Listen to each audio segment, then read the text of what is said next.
Hola, soy Goretti Cázares Onofre y les doy la bienvenida al octavo episodio de Comiendo Cultura, un proyecto de Fundarca MX en alianza con el Colegio de Cronistas de la Ciudad de México y en esta ocasión con Café 60 de Arafura.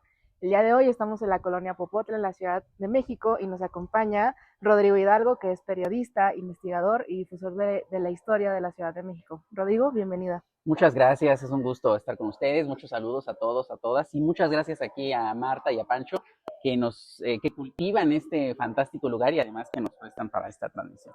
Muy bien, pues vamos a empezar contigo contándonos un poco de ti. ¿Quién es Rodrigo Hidalgo? ¿Qué nos puedes contar? Pues yo soy periodista, estudié comunicación y estudié también lengua y literaturas hispánicas en la UNAM, y ya desde hace más de 10 años, 11 si no me equivoco, junto con Carlos Villasana fundé un proyecto que se llama La Ciudad de México en el Tiempo, que es una iniciativa a través de Facebook y a través de otras redes sociales, y a partir de ahí salió a diferentes medios, a periódicos como El Universal, donde colabora Carlos, al Canal 11, donde he colaborado yo, y la intención que siempre comentamos de este proyecto es hacer una crónica colectiva de la ciudad. Carlos es un coleccionista de postales, libros, revistas, tiene muchísimo material acerca de la ciudad, una colección inmensa, muy, muy rica acerca de diferentes épocas. Y lo que tratamos es, a través de compartirlas, identificarlas, ubicar datos históricos, dar referencias bibliográficas, etcétera, en las redes sociales, y que la gente ahí a través de sus comentarios vaya construyendo la crónica de la ciudad. Es decir, compartimos una foto de una escuela, por ejemplo, y empieza la gente a decir, yo ahí estudié, este era mi maestro, enfrente estaba la tienda, aquí junto estaba este edificio, etcétera, y se encuentra con otras personas que van complementando la información, ¿no? ¿Quién vivía en esta calle? ¿En qué año sucedió tal acontecimiento? Ahí en la colonia, por ejemplo, y se van creando redes, ¿no? A lo largo de la ciudad, y así construimos entre todos la crónica. Creo que es una forma interesante de abordar la Ciudad de México, que no es lo que se encuentra usualmente en los libros o en los archivos, que es por supuesto que es muy rico y muy importante, pero también esta parte de la vivencia es una perspectiva que hemos querido darle. Y ese ha sido el trabajo que yo he realizado. Me tocó conducir, como decía, el programa de la Ciudad de México en el Tiempo, en el Canal 11. Hago asesorías para libros, para museos, por ejemplo, he trabajado con el Museo del Objeto, el Modo, en la colonia Roma, en el libro de 200 lugares imprescindibles, con Héctor de Mauleón y Rafael Pérez Gay, también participé en la investigación, entre otras iniciativas. Es decir, me apasiona mucho la historia de la ciudad, recorridos, conferencias. He dado conferencias, por ejemplo, en la mayoría de los museos, en el Palacio de Bellas Artes, en el Museo de la Ciudad, la Biblioteca Vasconcelos, por ejemplo, siempre con el tema de la ciudad, y tratar de hacer este conocimiento accesible a la gente, ¿no? Investigar en lo más, de la forma más fidedigna que se pueda, en archivos, en periódicos antiguos, y transmitirlo, compartirlo. Ese siempre ha sido el objetivo final del proyecto. Sí, muy bien, qué bonito que nos compartas lo que te apasiona, lo que te interesa. Y ahora que estamos en la colonia Popotla, que pues básicamente fue tu propuesta de la ocasión, ¿qué nos puedes contar sobre la colonia, de su historia? Sí, es un rumbo súper interesante. Yo vivo cerca, aquí en la zona de Tacuba, y me gusta mucho caminar por aquí porque a la par son zonas que se relacionan mucho, ¿no? Tienen historias interesantes cada una. Tacuba, Popotla, San Álvaro, ya del lado de Azcapotzalco, Santa Julia, que hoy es la colonia Anáhuac, la Tlaxpana. Es decir, es una zona muy rica en historia, ¿no? Unidas prácticamente por avenidas alguna de origen prehispánico, por ejemplo, la calzada México-Tacuba. Y es una zona que tiene muchas capas históricas. Podemos notar, por ejemplo, la calzada México-Tacuba, que es una de las avenidas más antiguas en la zona céntrica de la ciudad, y que comunicaba, como lo dice su nombre, ¿no?, al centro de México, Tenochtitlan, con Tlacopan, desde la época prehispánica. Y a lo largo de la época virreinal, a los lados de la calzada se establecieron diferentes casas, barrios. Por ejemplo, Popotla fue uno de estos barrios, también de origen prehispánico, que tuvo una iglesia dedicada a San Esteban. Actualmente ya no existe. Y el icono más importante de la colonia Popotla desde hace mucho tiempo es el árbol de la Noche Triste, que se conoció antes, ahora llamado de la Noche Victoriosa, que es, según la leyenda, claro, porque no tenemos un sustento histórico propiamente de que haya sucedido así, Hernán Cortés y sus soldados, cuando salieron huyendo de México Tenochtitlan el 30 de junio de 1520, pasaron por la zona de Popotla en su huida hacia el poniente, y según la tradición lloró, se sentó a llorar la derrota en un ahuehuete que estaba aquí, precisamente frente a lo que después fue la iglesia de San Esteban, aquí en la plaza principal de Popotla. Ahí sigue el ahuehuete. Desafortunadamente sufrió varios incendios y el de 1980 fue el que lo destruyó. Entonces quedó nada más un pequeño resto ahí resguardado por rejas. Ahora es el hogar de una familia de gatitos, ahí es muy agradable. Entonces, lo interesante es que es un espacio que es parte de estas leyendas urbanas que ya tenemos en un gran canon de leyendas de la ciudad, ¿no?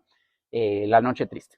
Entonces, hay una competencia incluso de cuál fue el árbol en realidad que albergó, digamos así, el llanto de Cortés, porque hay uno aquí, que es el de Popotla, que es el más conocido, incluso es el ícono del Metro Popotla. Hay otro en Tacuba, en Golfo de Bengala y Marina Nacional, enfrente del paradero. Ahí hay un ahuehuete que todavía está vivo y también tiene sus partidarios de que ese fue el real. Y hay otro en Naucalpan, en San Juan Totoltepec, que también los de allá dicen que ese era el real, porque no pudo no haberse detenido tan cerca de la ciudad. Entonces, bueno, hay diferentes. Pero el que es, digamos, es más aceptado en el consenso general, ese es el de Popotla. Rivera Cambas, por ejemplo, el cronista en el siglo XIX menciona que incluso había una piedra donde se decía que ahí es donde se había sentado Cortés a llorar, que en el momento en el que él vino a visitar Popotla, ya la piedra estaba rota, ya la habían movido del lugar, pero bueno, era ese lugar. Esta es la parte más antigua de Popotla, ¿no? El centro, digamos, donde está el ahuehuete, donde se construyó en el siglo XVI la iglesia de San Esteban, y alrededor había algunas pequeñas calles de este barrio, ¿no? En el siglo XIX, por ejemplo, ya también podemos ubicar la zona de Cañitas en los mapas, el Callejón de Cañitas, que también es otra leyenda famosa de la Ciudad de México, mucho más reciente, claro, ya de los años por ahí, finales de los 90, ¿no? Principios del 2000, que fue cuando tuvo más popularidad, pero Cañitas es otro aporte de Popotla a esta ruta de las leyendas mexicanas, ¿no? También la casa embrujada que ahí existe y bueno, ya toda la polémica que existe alrededor de este suceso, ¿no? El libro, también muy famoso, que todo el mundo lo hemos leído, aunque digamos que no, pero sí, todos lo conocemos. Y esta zona ya existía también en los planos del siglo XIX, pero todavía no se fraccionaba como tal la colonia Popotla. La parte, digamos ya dentro hablando de la urbanización del Rumbo, inicia alrededor de 1900, 1899, 1900, con el fraccionamiento de San Álvaro. San Álvaro era un rancho que dependía de la hacienda de Clavería, que también le dio nombre a la colonia vecina, y que el casco de la hacienda todavía existe, actualmente es el IPADE, y este rancho se fraccionó en esa época. Actualmente tenemos pensado San Álvaro como la parte que da hacia Azcapotzalco, es decir, al poniente de la avenida Cuitláhuac, pero el fraccionamiento original abarcaba también lo que hoy es la parte norte de la colonia Popotla, entre las vías del tren, la calle de Mar Mediterráneo, que ya existía con el nombre de Moctezuma, y al oriente con el rancho de Nextitla, que también es una calle que conserva el nombre Nextitla. Actualmente el límite es Mar Arafura, pero en ese entonces, bueno, el fraccionamiento llegaba hasta la calle de Nextitla. Y esto es, como te decía, a principios del siglo pasado, y es un fraccionamiento que desencadena una serie de urbanización en los alrededores. Ya para ese momento, un poco después, se pensó hacer también un fraccionamiento de casas campestres, que lo promovió el periódico El Imparcial, y fue la colonia del Imparcial, también en terrenos de la hacienda de Clavería, pero sobre la calzada de Azcapotzalco, lo que hoy es la avenida Azcapotzalco. Bueno, San Álvaro tuvo un cierto progreso a lo largo de principios del siglo XX. Ya hay notas a principios, en la primera década, donde mencionan los periódicos que, por ejemplo, se quejan algunos de que se iba a establecer ahí una pulquería, ¿no? Que no querían que se estableciera en la calle de Cuauhtémoc, que actualmente es Mar Célebes. Dicen, ya hay una, ¿por qué se va a establecer otra enfrente de la colonia de San Álvaro, que es una urbanización nueva y pues se planeaba que tuviera comodidades y amenidades ya de una, digamos, en un entorno más moderno, ¿no? Bueno, la segunda parte de la colonia, que actualmente lo que conforma la colonia Popotla, fue otro fraccionamiento que se creó más al sur, que se llamó Ahuehuete y Totocalco. Esto alrededor de 1916, más o menos en esos años 15, 16, se fraccionó esta zona, que ahora es la parte suroeste de la colonia, es decir, entre la calzada México-Tacuba, el Parque Diana, la zona de Marina Nacional y la calle de Carrillo Puerto, que en ese entonces era la calzada a San Juanico, porque conducía a un pequeño barrio que se llamaba San Juanico Amantla. Esta zona también, eso es importante mencionarlo, tanto esta parte de San Álvaro como esta parte de Ahuehuete y Totocalco tenían nomenclaturas diferentes. San Álvaro, del lado de Azcapotzalco, que conserva el nombre todavía la colonia, también conserva los nombres originales. Juárez, Niza, Sánchez Trujillo, que fue el apellido el nombre del fraccionador, entre otras. Esa es como la conformación de lo que hoy es la colonia Popotla.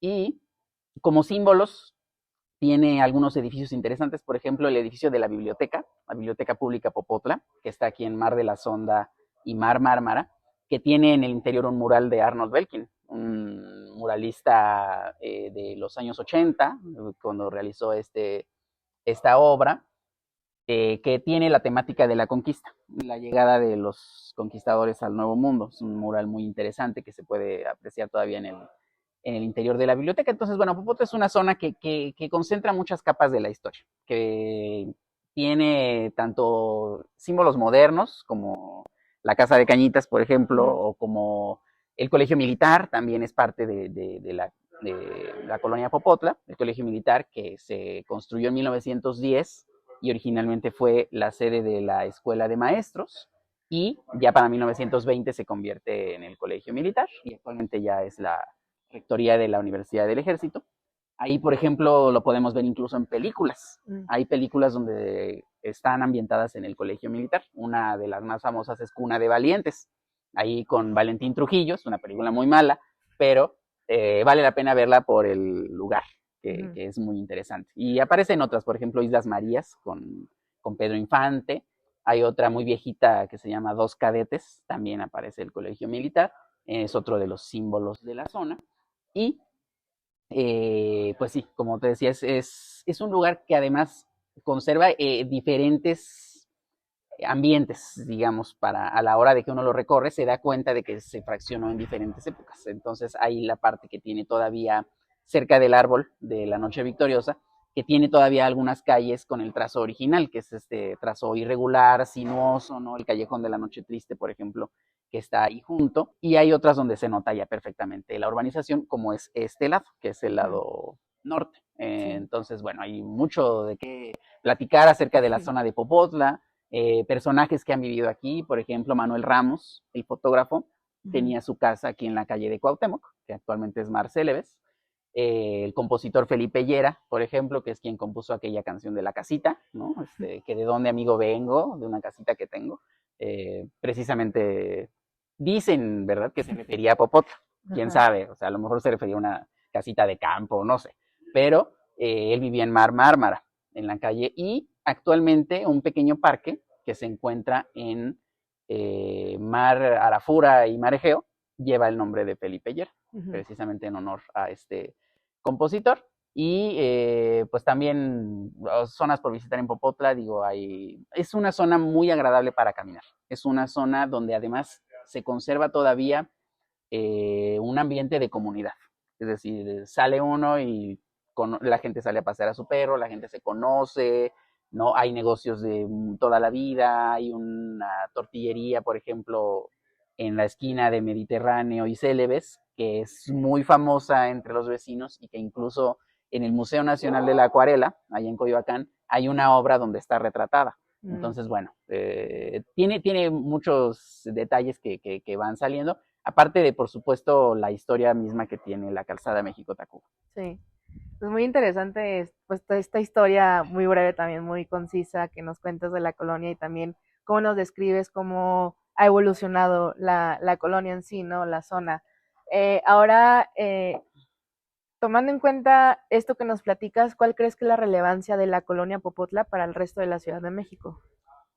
Es interesante pensar que Popotla es un lugar que a lo mejor mucha gente no lo ha caminado o no lo ha Ujú, recorrido, no es un lugar, digamos, turístico, como podría ser la Roma, podría ser el centro, ujú, Reforma, etcétera, pero es un lugar que tiene mucha historia y que cuando uno camina por sus calles encuentra edificios de principios de siglo, puede conocer, como te decía, el colegio militar, el árbol de la noche triste o de la noche victoriosa, la casa embrujada.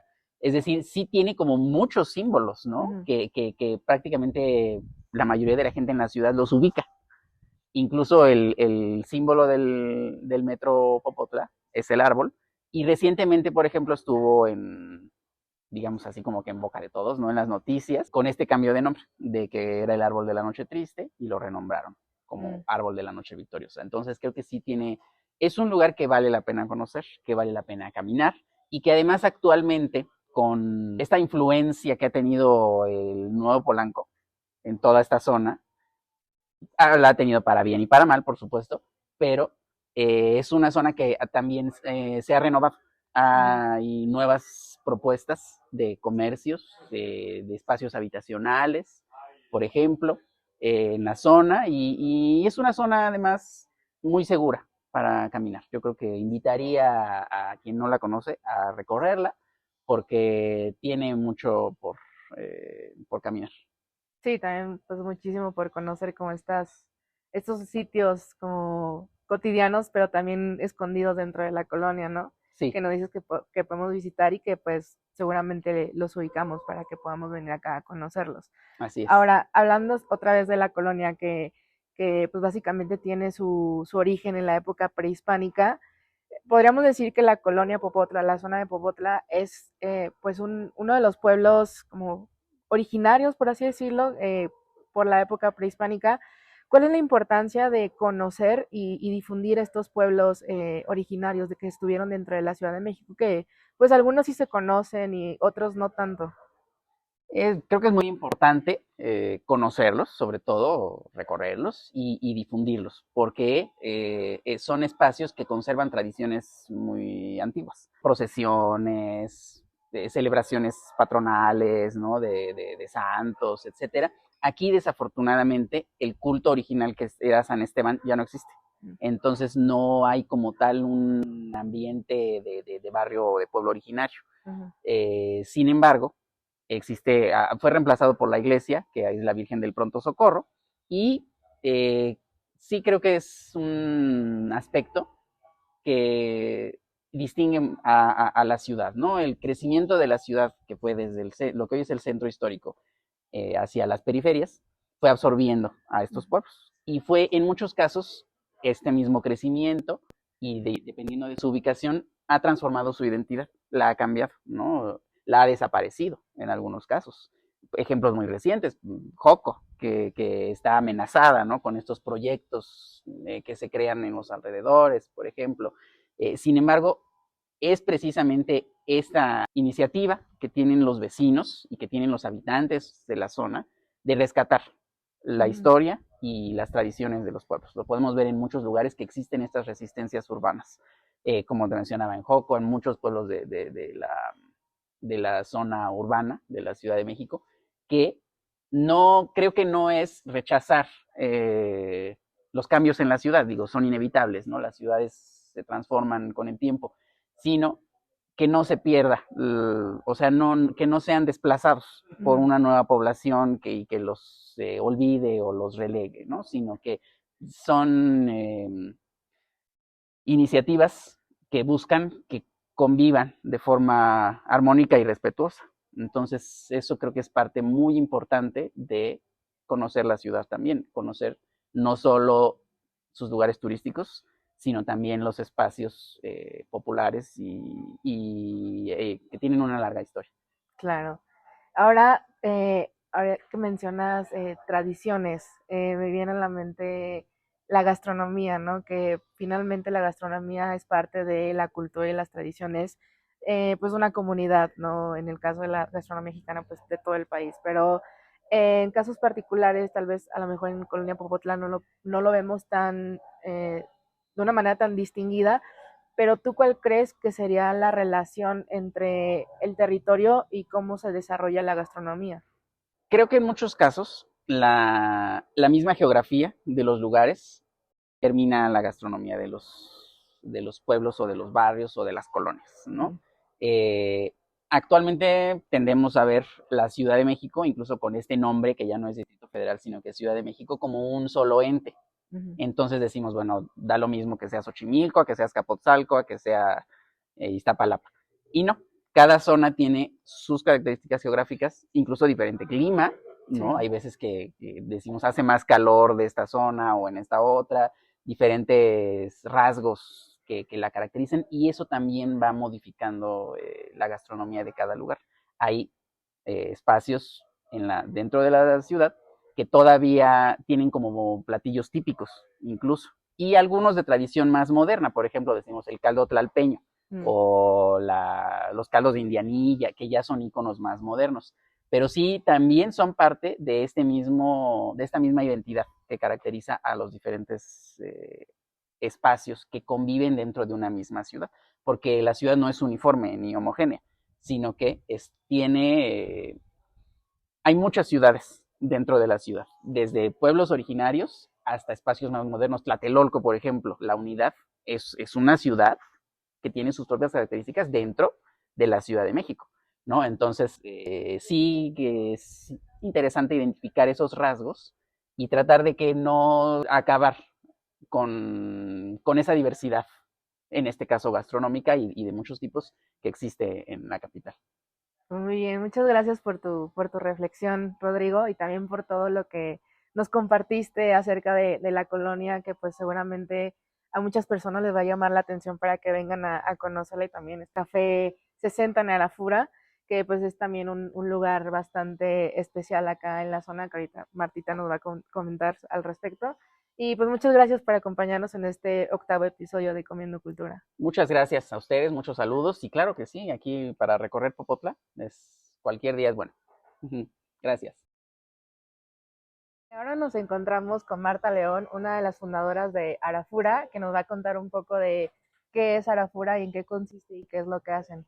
Marta, cuéntanos un poquito sobre ti, qué haces acá en Arafura.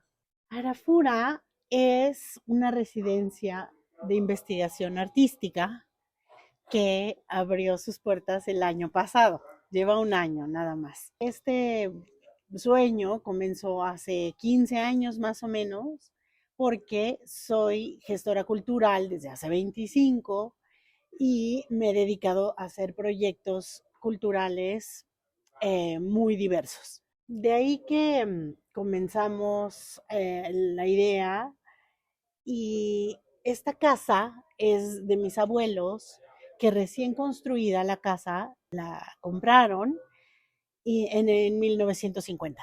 Ujú. De ahí entonces, mucho tiempo no la habitaron, sino que otras personas vinieron hasta hace 3 años que logramos convencer a mi familia de que estábamos muy interesados en el proyecto cultural. De ahí entonces comenzó la residencia artística Arafura. Pero Arafura tiene otros proyectos, digamos que más pequeños o que abarca Arafura estos otros proyectos. El primero es Café 60, tiene desayunos, tiene comidas y cenas también.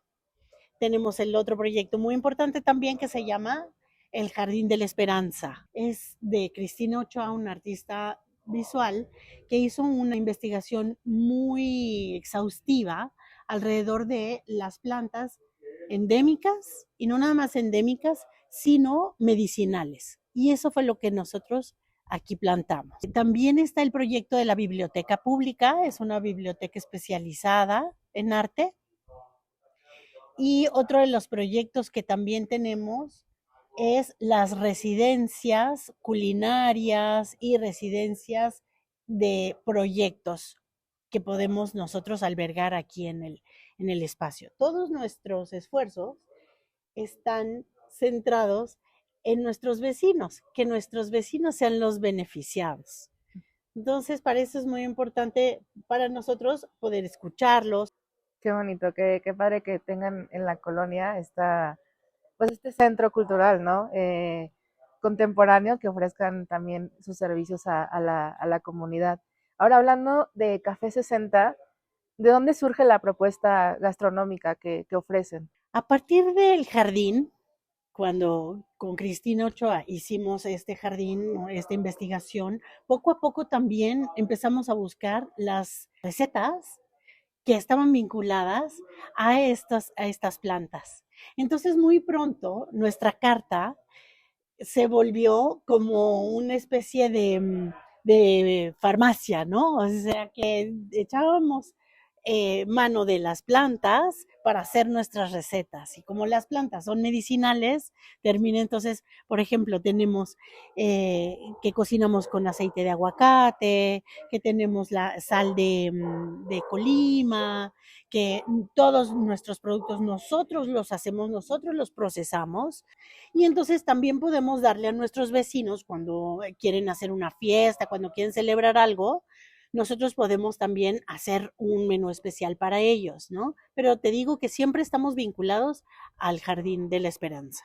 ¿Por qué debería la gente, no solamente de la colonia Popotla, sino del resto de la ciudad y también fuera de la ciudad, por qué debería venir a Arafura y también a Café 60?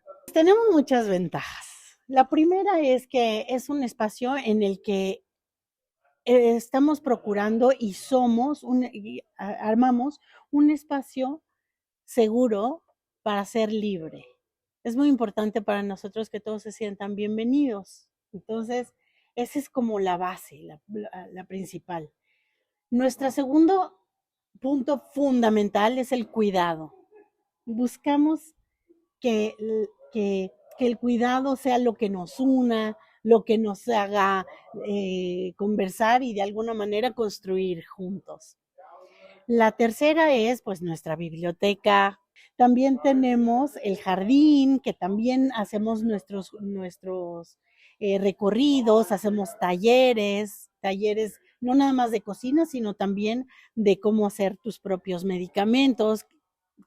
Nuestra intención es que también haya soberanía alimentaria, en donde podamos estimular que los demás también eh, pues quieran poco a poco más tener acciones en la ciudad de ser autosuficientes, ¿no? Es un poco lejano, nuestro proyecto sí es a largo plazo.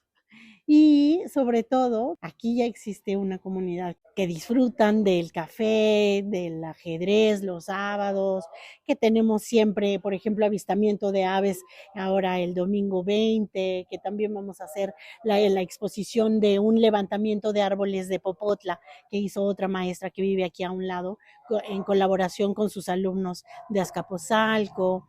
Tenemos clases de diversas técnicas de arte, por ejemplo, tenemos de dibujo y de pintura y muchas cosas aquí que hacer. Y si no las hay, pues también muy pronto buscamos la forma de que sucedan esas cosas. Entonces es muy comunitario, estamos buscando siempre que estemos involucrando a la comunidad.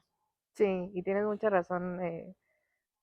Uno cuando entra se siente bienvenido, bienvenida acá en Arafura. Entonces, pues muchas gracias por recibirnos acá, a Marta, por permitirnos la estancia acá y también por enseñarnos este lugar y platicarnos sobre las intenciones que tiene Arafura para la comunidad. Muchísimas gracias. Muchas gracias y los espero aquí. Muchas gracias por acompañarnos en este octavo episodio de Comiendo Cultura, un proyecto de Fundar MX en alianza con el Colegio de Cronistas de la Ciudad de México. Ojalá que les haya gustado y se animen a venir a La Fura, en la colonia Popotla, en la Ciudad de México. Yo soy Goretti Casares Onofre y les esperamos en el siguiente episodio.